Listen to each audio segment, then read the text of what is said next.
It seems like Shaq is back at it again. And I know it seems like I want war with Shaq, but I promise you folks, I do not. I have nothing but respect for Shaq, but this man's bravado is going to get him in trouble every time with true basketball analysis. How you doing, folks? Welcome back to another episode of Hot Takes with your host, Marcus. How you doing? So last time I did this, I told you straightforward Shaq was tripping. And again, I think Shaq is losing his mind. He believes that the team displayed on your screen here, which is, in case you all don't know, that is Stephen Curry from left and right. Stephen Curry, Kobe Bryant, LeBron James, Kevin Durant, and Shaquille O'Neal. He believes that it does not matter who you match up with these guys. This is an unbeatable team. To that, I say challenge accepted, big guy. So, before we get into this, number one, I need to know what rules are playing under. As a matter of fact, it doesn't really matter what rules are playing under because basketball is basketball. Let's just stick to the basic rules. So, I need someone that's going to play against Steph Curry. Not necessarily go blow for blow with him, but someone who's going to stifle him. So, I could put pretty much anyone on him, but I'm going to choose Isaiah Thomas, Zeke, the Pistons, point guard, the legend. I'm taking Isaiah Thomas to play up on Stephen Curry. Now, I could have went with Magic Johnson, but I don't think Magic could probably keep up with Steph. Steph's a little quick, so I need someone who's roughly around the same size, but it's a little tougher and can get his own basket on the other end because Steph is a little bit of a defensive liability here. So we'll go with that. So my point guard is Isaiah Thomas. Now, with a player like Kobe Bryant, you can't really stop him, but you can neutralize. Now, neutralize doesn't mean slow him down. It means you can find somebody to stay with him. Easy. Michael Jordan. They'll go blow for blow. So that's a wash. We're not going to worry about them. Both of them won't get their points. Both of them can hang 60 on each other, and it wouldn't even matter. So, sorry for hitting the mic. We're going to skip over LeBron because he's going to be the tough one. To guard up against Shaquille O'Neal. Seems like we're talking about regular basketball here, and I'm looking to stifle everybody here. I'm going to pull him out of the paint as much as I can because he's not a perimeter guy. He can't shoot free throws, and he can't hang in today's league with three-point shots as the king. So I'm definitely going to put a more modern big on him, someone that I know could probably hold their own in the paint, not necessarily beat him, but he's going to pull Shaq out, and Shaq's not going to be able to get the rebound. That's going to leave my 3 and my 4 capable of getting that. So I think I'm going to put something like I think I'm going to go ahead and pick up Nikola Jokic. Yeah. Nikola Jokic should probably get the job done. He could bang on the inside with Shaq. Shaq will probably beat him on the inside, but Shaq can't do nothing with him on the perimeter. So going over to the 4 to play up against Kevin Durant. For me, this one was easy because if you know anything about Larry Bird actually could play some defense in his prime, and he could always play offense. I talked about him last episode. I'm not going to get into him too much with him, but I'm putting Larry Bird on Kevin Durant. Is there a size difference? Sure there is. But I feel like Kevin Durant's not going to get the best of Larry Bird. That's not happening. The big matchup here is LeBron James. 6'9", 260. That's tough. He can go inside and outside. And more than likely, he's going to be the ball handler for here. Again, I could pick Magic here because Magic can guard the 1 through the 5. He could play the 1 through the 5. We've seen him do it in the past with the Showtime Lakers.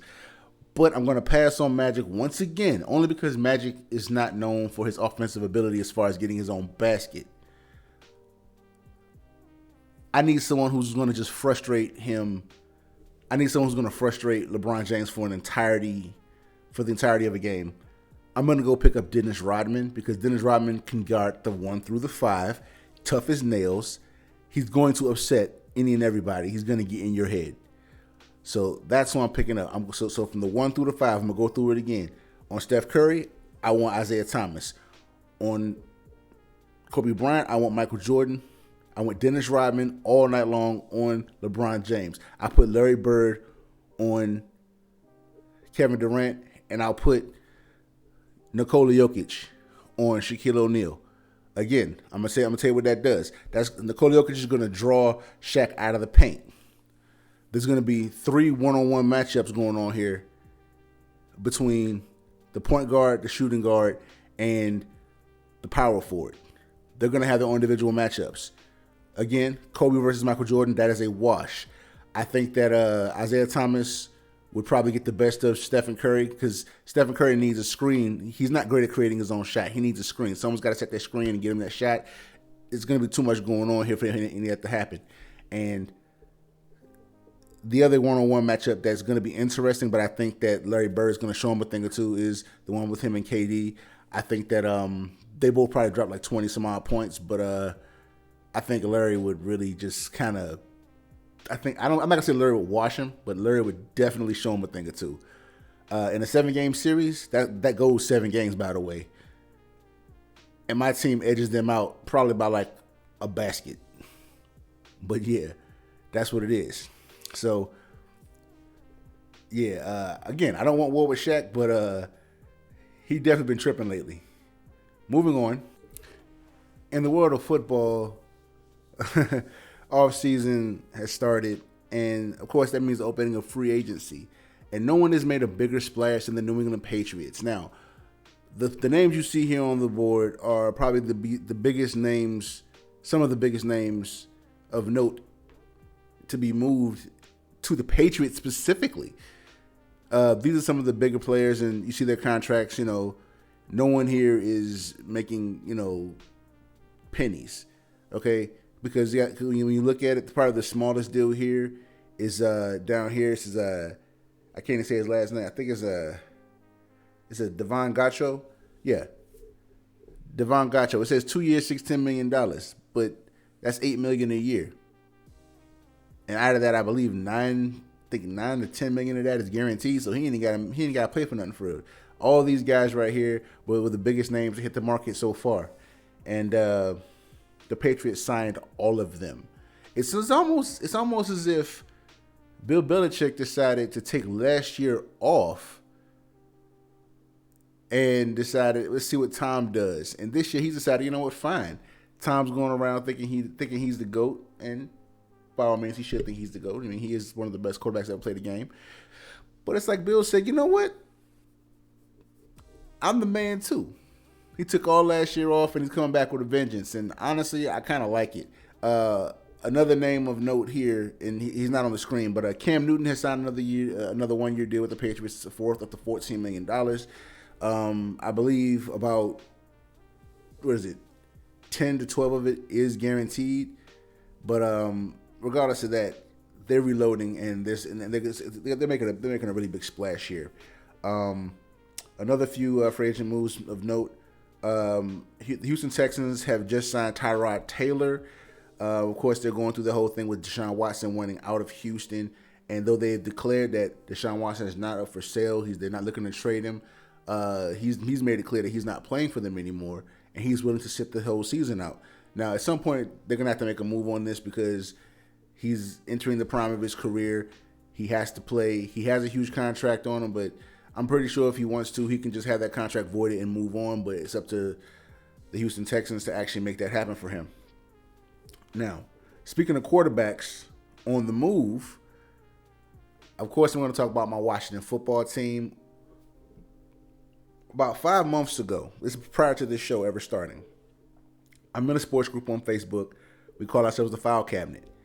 I made a comment about Miami's quarterback, Ryan Fitzpatrick, or as they call him in the league, Fitzmagic. I said that I wouldn't mind him being in Washington because, to be honest, our quarterback situation was not very good. I mean, we had a couple of guys who we knew couldn't run it. We had one guy that we knew could do it, but he was always iffy to come back. So last year we had Alex Smith on his way coming back from injury after missing about 1.5 years of football and possibly losing his leg and life in the process of that rehab. No one really wanted him to come back and play. We wanted him to come back, but that's because we didn't want to see him actually on the field. We wanted to see him get better, actually walk. I didn't want to see him come back and get hurt again. Nobody wanted to see that. That's why everyone was kind of on the fence, like, yay, Alex is back. We probably shouldn't play him though, because that was a bad injury. But he came back and he played okay, sort of. He clearly wasn't who he was before. I mean, think about it. I mean, that kind of injury, You're not supposed to return to what you once were. But he played okay, all things considered. He's gone. And, of course, we're not even going to talk about what happened with Dwayne Haskins. Good luck to him in Pittsburgh. Sure. Wish him nothing but the best. I hope he gets his stuff together and he makes that work out. But back here in Washington, we just signed Ryan Fitzpatrick to a 1-year deal worth up to $10 million. Do not, for 1 second, think this is a quarterback competition. The other two quarterbacks on our roster currently are Kyle Allen and Taylor Heineke. Both of these guys are considered backup quarterbacks. Taylor Heineke has been signed to a 2-year deal, so he's going to be with us for the next 2 seasons. Ryan Fitzpatrick is coming in to be the starter for this year coming. Now that puts us in a situation where in the upcoming draft, we have the choice of either picking a quarterback in the second round, because I don't think we're going to get a first round quarterback unless we reach for one, which I wouldn't suggest us doing because that's not a good idea. But we could easily pick up in the second round Kyle Trask, who should be there. A lot of Washington guys are hoping that we reach for Trey Lance, who at best is going to be a project. I don't see him being a NFL starter anytime soon if we do pick him up, but I don't see that happening. I want Kyle Trask personally, or no one at all. Kyle Trask is the only quarterback that I actually like in this year's draft, other than Zach Wilson, who should go top 3 quarterbacks. So I don't expect Zach Wilson to be there past the 6th pick this year. It's been tough. So, of course, there was a situation in Seattle where, even though Seattle was clear they weren't going to trade Russell Wilson, Chicago tried to get him anyway. They dropped Mitchell Trubisky, and they decided to make a really hard push for a trade with Seattle to pick up Russell Wilson. And when that fell through, like everyone knew it would, they recently just signed Andy Dalton. Yeah, you know that guy who signed with the Cowboys last year and stunk the joint up? Yeah, number 14. You know, that guy who ruined his entire career by playing in Cincinnati for so long? Yeah, probably should have taken advice from Carson Palmer and got out as soon as he could. But that's for another day. A lot has been going on in the football world. A little too much to actually cover, but then again, we're only 2 days into free agency. Well, 3 by the time this comes out. A lot of movement is going on. There's still going to be a lot to come. A lot of good wide receivers are still left out there, but the Patriots are looking to. I mean, these guys are throwing money around like it's wind. I mean, they're just here. You want a contract? You want a contract? You want a contract? Here, take my money. Come play for me. So next year, I expect the Patriots to be a real contender, but they got to play. They got to play against the Bills twice. The Bills really showed up last year, and it wasn't just because the Patriots dissipated. It's because the Bills are for real. The Buffalo Bills are actually for real this time. They were once, I believe, in the late 90s or the early 90s, or was it the late 80s, and they're back. The Bills are back. The Patriots have a lot of work to do, and Bill Belichick is not wasting any time. It's interesting, actually. I'm going to come back to Washington for a second. I expected more movement early, but I kind of like that we're not doing too much because we have a very young core, and we don't want to actually, stifle anyone's growth. We had a really good year last year. This year, do I think we make the playoffs? Realistically, the wild card is not out of the question, but are we going to make the playoffs straight up? No. The wild card is definitely in play, though. Do I expect Dallas to be improved? Yes. Do I expect Philadelphia to be improved? Not really. The Giants, I expect a little more out of, but not much more than they gave last year. We're going to be fighting with Dallas this year, which is fine. I expect that. Last year, I feel like we did overachieve considering our quarterback situation. Our defense pretty much dragged our offense pretty much to the playoffs. This year, with Fitzmagic in, I expect us to actually be decent on offense. The only problem with Ryan Fitzpatrick is Shannon Sharp said it best. When you start putting expectations on him, he doesn't play as well. I would say have him come in and put no expectation on him whatsoever. Expect nothing from him, because that's when you get the best out of Ryan Fitzpatrick. He shows up to play every time you put him in the game. Like he wins. Can you believe it? This man has been in the league 17 years and has never played a single playoff game. Not one. Not a one. But he wins games that he has no business winning. Then he loses games that he should, by all means, win. It's interesting. I can get more into that, but that would take another 30 minutes to actually get into the details on it. I'm not going to drag you all through that. I'm going to take you all back to basketball for a second. Just give me, man, there's a lot going on in the NBA as well because the trade deadline is coming up. Let me make my move over there. Before I get into what's going on with the trade deadline here in the NBA schedule, I want to bring up the play-in tournament. And they've already put out the format for the play-in tournament. So as you can see here on your screen, there's going to, of course, going to be Western, East, going to be seeds 1 through 8. But the playoff tournament, or the play-in tournament, really, what it does is it gives those last few position, guys to actually play their way into it. So 8th through 10th. So the 8th seed through the 10th seed are going to be playing for, the 7th through the 10th seed are going to be playing for a spot in the playoffs.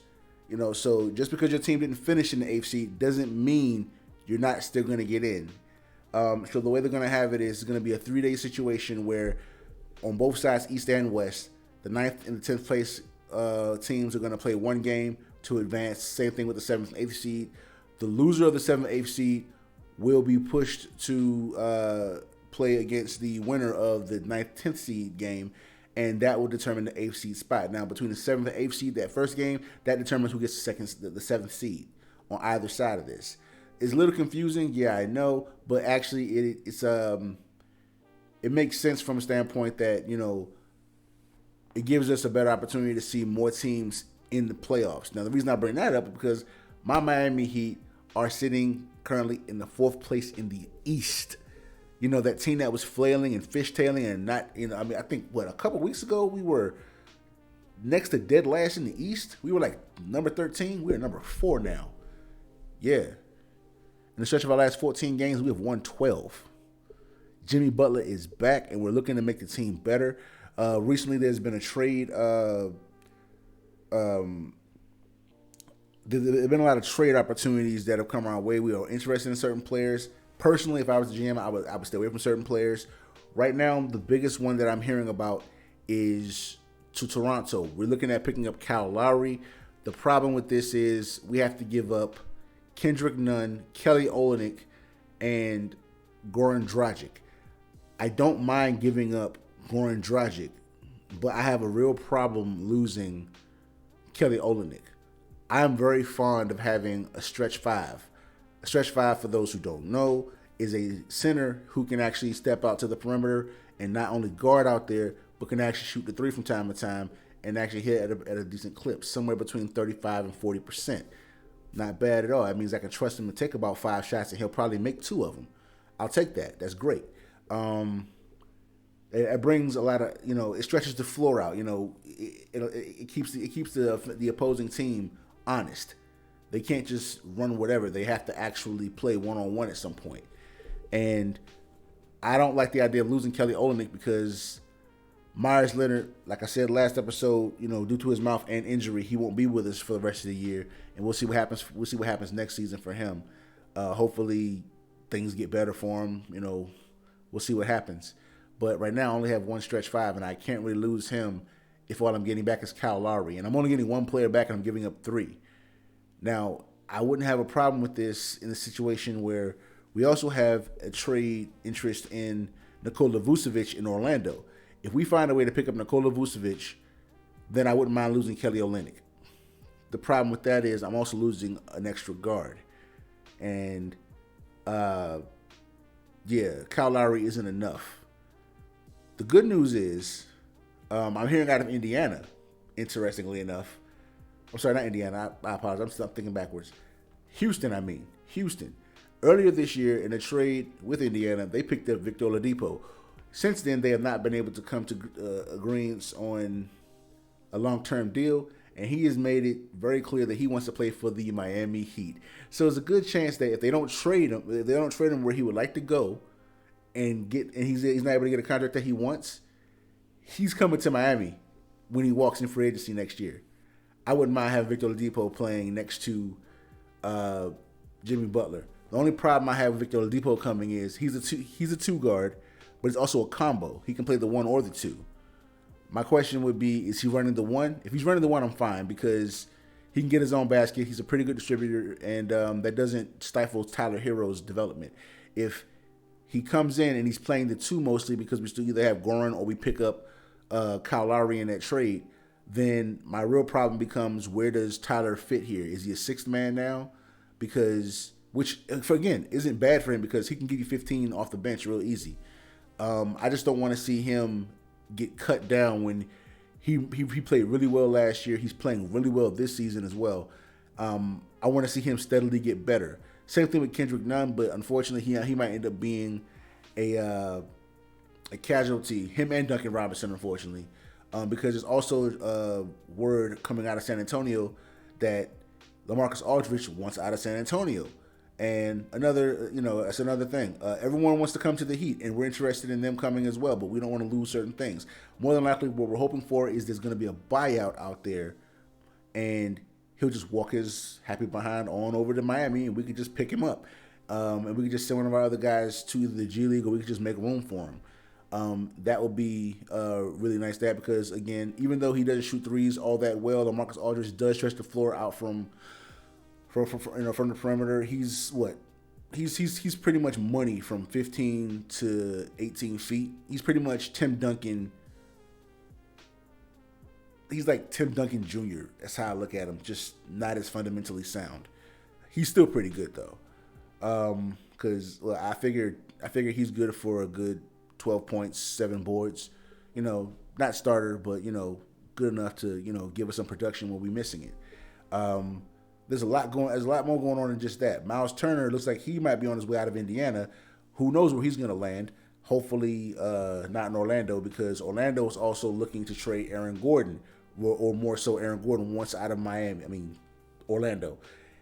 He was almost traded 2 or 3 times earlier this season, and I think he realizes that his time in Orlando was pretty much up. Same thing with Nikola Vucevic. A lot of movement is coming in the coming days and weeks as we get closer to the trade deadline. We're still waiting to see what happens with Andre Drummond in Cleveland. I still think he'll get bought out because his contract is really hard to trade, and his position as a traditional big man is going to be. His position really is becoming more extinct because he can't shoot, but he'll have a spot. I just don't know where it's going to be. At first, I thought maybe he'd end up in Brooklyn. But it looks like Brooklyn is looking to trade with Cleveland for JaVale McGee. So that might not be happening. The Los Angeles Lakers still seem to be pretty big buyers in the Andre Drummond sweepstakes. But I'm not sure that's going to happen either. Personally, I think that this is an opportunity for Boston to get involved, because Boston could use a 5. Because they're going to have to face the Sixers at some point in the playoffs, provided they actually make it, and they're gonna have a problem. Boston's gonna have a problem going up against Joel Embiid. I'm sorry, I'm so tongue twisted. My mouth is not working today, but it's gonna get interesting down the line. So, as usual, here on Hot Takes, I always have a hot take, something I'm gonna stick to, and I'm gonna just run with. And what I'm running with this time, we're going back to football. And I'm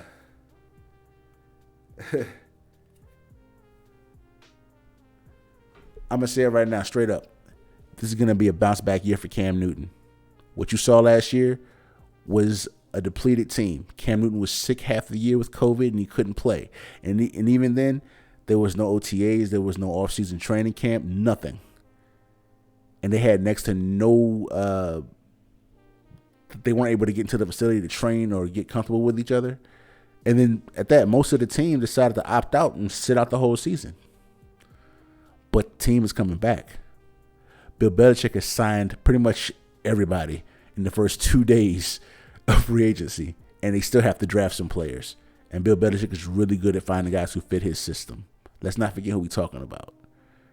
It's going to be a bounce back year for Cam Newton. Is he going to be the Cam Newton of old? No. I don't expect that. But now he's got targets. He's got a new tight end. He's got 2 new tight ends. He's getting a couple new receivers. Offensive line is going to get better. Defense is coming back because everyone who sat out last year pretty much is coming back. The Patriots will be the Patriots again. Cam Newton will have a bounce back year. I go so far as to say